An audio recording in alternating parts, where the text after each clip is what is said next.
पाठ 19। आदर्श बालक। तानसेन मुगल बादशाह अकबर के नवरत्नों में से एक थे।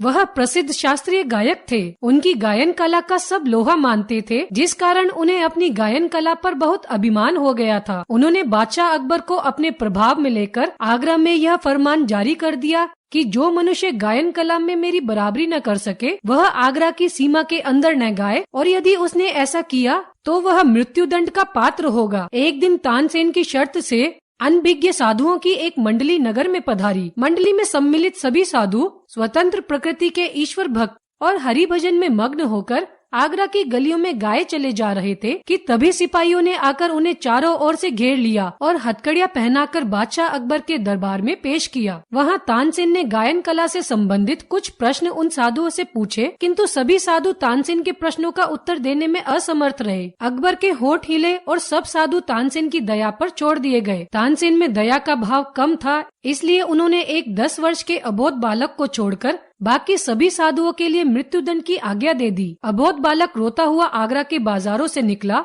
और जंगल में बनी अपनी कुटिया में जाकर तड़पने लगा। बाबा तू कहाँ है?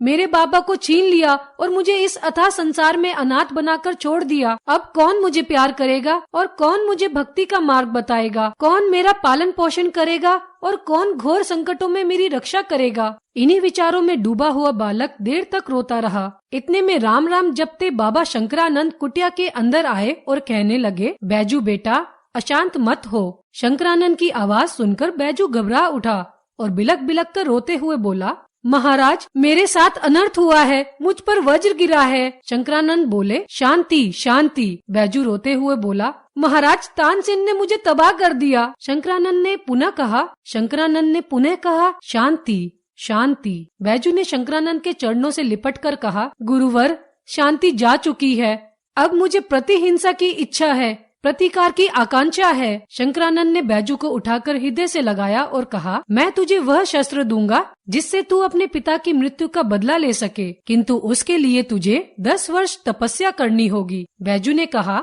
मैं इस समय गुस्से से पागल हो रहा हूँ। 10 वर्ष तो क्या, मैं जीवन भर विपत्तियां उठाऊंगा, कष्ट सहूंगा, भक्ति करूंगा, तप करूंगा, परंतु वह शस्त्र अवश्य लूंगा जिससे प्रतिहिंसा की अग्नि शांत हो जाए। क्या 10 वर्ष के बाद वह मिल जाएगा? शंकरानंद ने कहा, हाँ। बैजू झुक गया, आप साक्षात ईश्वर हैं, आपका उपकार मैं आजन्म नहीं भूलूंगा। इस घटना को 12 वर्ष बीत गए। इस बीच जगत में बहुत से परिवर्तन हुए। कई वन उजड़ गए, बस्तियां बस गई, बूढ़े मर गए, नए लोग पैदा हो गए और जो तरुण थे उनके केश श्वेत हो गए। बैजू बावरा भी अब तरुण हो चुका था और गायन कला में दिन पर दिन आगे बढ़ रहा था। उसके स्वर में जादू था और तान में एक आश्चर्यमयी मोहिनी आ गई थी। गाता था तो पत्थर तक पिघल जाते थे और पक्षी मुग्ध हो जाते थे। एक दिन शंकरानंद ने हंसकर कहा, बैजू मेरे पास जो कुछ था तुझे दे डाला, अब तू पूर्ण गंधर्व हो गया है और मेरे पास तुझे देने के लिए और कुछ नहीं है। अब तुझे एक गुरु दक्षिणा देनी होगी। बैजू हाथ जोड़कर बोला,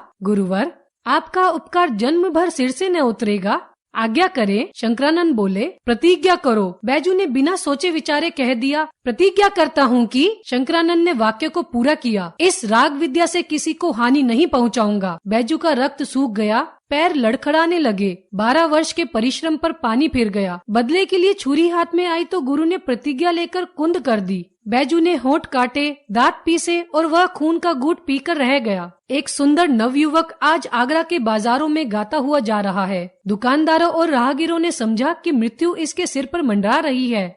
उन्होंने सोचा कि उसे तानसेन की शर्त की सूचना दे दें, परंतु उसके निकट पहुंचने से पूर्व ही मुग्ध होकर अपने आप को भूल गए। यह समाचार नगर में दावानल के समान फैल गया कि एक साधु आया है जो बाजारों में गा रहा है। सिपाहियों ने हथकड़ियां संभाल ली और साधु को पकड़ने के लिए उसकी ओर आए, परंतु पास आना था कि रंग पलट गया। साधु के मुखमंडल से तेज की रश्मियां फूट फूट कर निकल रही थी। वे आश्चर्य से उसके मुख की ओर देखने लगे, जहाँ सरस्वती का वास था और जहाँ से संगीत की मधुर ध्वनि की धारा बह रही थी। साधु मस्त था और सुनने वाले भी मस्त थे। गाते गाते साधु धीरे धीरे चलता जा रहा था और श्रोताओं का समुदाय भी उसके पीछे पीछे जा रहा था, परंतु किसी को भी पता नहीं था कि वे किधर जा रहे हैं। जब एकाएक गाना बंद हो गया और जादू का असर टूट गया, तब लोगों ने देखा कि तानसेन के महल के आगे खड़े हैं। उन्होंने दुख और पश्चाताप से हाथ मले। हाय रे, यह कहाँ आ गए? साधु अज्ञान से स्वयं मृत्यु के द्वार पर आ पहुँचा है। तभी तानसेन बाहर निकले। अपार भीड़ देखकर वह विस्मित हुए, फिर बात समझकर साधु से बोले, हाँ, तुम्हारे सिर पर आज शायद मृत्यु सवार हो रही है। नवयुवक साधु मुस्कुराया, जी हाँ,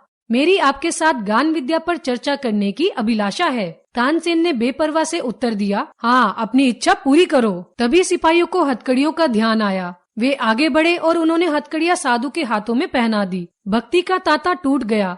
श्रद्धा के भाव पकड़े जाने के भय से उड़ गए और लोग इधर उधर भागने लगे। सिपाही कोड़े बरसाने लगे और लोगों के तितर बितर हो जाने के बाद नवयुवक साधु को दरबार की ओर ले चले। दरबार की ओर से तानसेन और साधु को शर्त सुनाई गई कि कल प्रातःकाल नगर के बाहर वन में दोनों का गान युद्ध होगा, जिसमें यदि नवयुवक साधु हार गया तो उसे मृत्युदंड देने का तानसेन को पूर्ण अधिकार होगा, और यदि साधु ने तानसेन को पराजित कर दिया तो उनका जीवन साधु के हाथ में होगा। तानसेन और नवयुवक साधु ने शर्त स्वीकार की। इसके बाद सिपाही नवयुवक साधु को कारागार में ले गए। वह नवयुवक साधु कोई और नहीं बल्कि बैजू बावरा ही था। रवि की पहली किरण ने आगरा की जनता को नगर के बाहर भागते देखा। साधु की प्रार्थना पर सर्वसाधारण को भी उसके जीवन और मृत्यु का कौतुक देखने की आज्ञा दी गई। साधु की विद्वत्ता की धाक दूर दूर तक फैल चुकी थी। जो कभी अकबर की भी सवारी देखने घर से बाहर न निकले थे, जिन्होंने कभी बड़े बड़े त्योहारों पर भी बाहर आना पसंद न किया था, आज वे भी नई पगड़ियां घोट घोट कर बांध रहे थे। 10 बज गए। लोगों ने दृष्टि